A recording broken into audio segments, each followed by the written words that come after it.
के बारे में लोग कहा जाता है कि जनसुराज को बहुत फंडिंग होती है, बहुत सारी बातें राजनीतिक पार्टियों ने उठाया।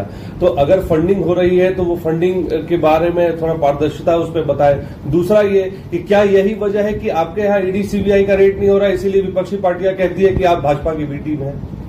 पहली बात जो आपने दूसरा सवाल पूछा कि सोनिया गांधी पर ईडी सीबीआई का रेड हुआ है, क्या सोनिया गांधी पर ईडी सीबीआई का रेड हुआ है? कांग्रेस के और लोग मेरी बात सुन लो जी।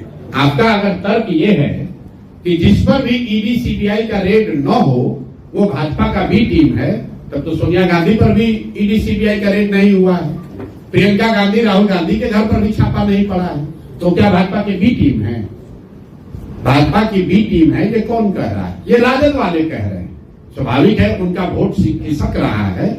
जो मुसलमानों को भाजपा का डर दिखाकर पिछले 30-35 साल से राजद वाले उनका शोषण कर रहे हैं, अब उनको ये डर सता रहा है कि हमारे लालटेन में जिन मुसलमानों की खून पसीने को किरासन तेल बनाकर आप जला रहे हैं, अपने घर में रोशनी कर रहे हैं, वो मुसलमानों को, उन साथियों को आज एक नया विकल्प जनसुराज में मिल गया है। मैं ये नहीं कह रहा हूं कि सारा मुसलमान जनसुराज में आ गया है, लेकिन मुसलमानों के सामने एक विकल्प, एक रास्ता खुल गया है। अब इसको रोकने के लिए राजद के पास कुछ कहने के लिए है नहीं। राजद के लोग ये तो कह नहीं सकते हैं कि हम लोगों ने मुसलमानों के लिए, विकास के लिए क्या किया।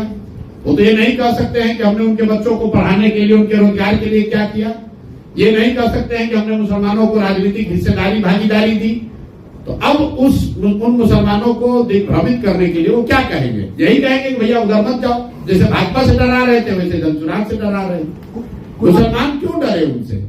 अगर आप जो कह रहे हैं कि ये भाजपा की बी टीम है, तो मुसलमानों को इसका जजमेंट करने दीजिए। जब मुसलमानों पर सबसे बड़ा संकट आया सीए एनआरसी का, तो तेजस्वी यादव गए थे लड़ने, कि राहुल गांधी गए थे, कि अखिलेश यादव गए थे? कौन गया था?